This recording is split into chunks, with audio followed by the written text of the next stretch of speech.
The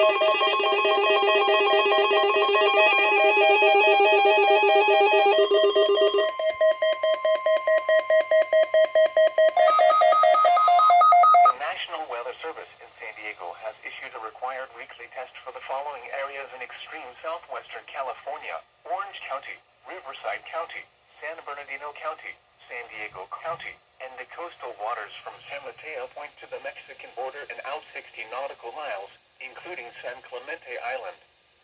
A test signal was broadcast to test the public warning system.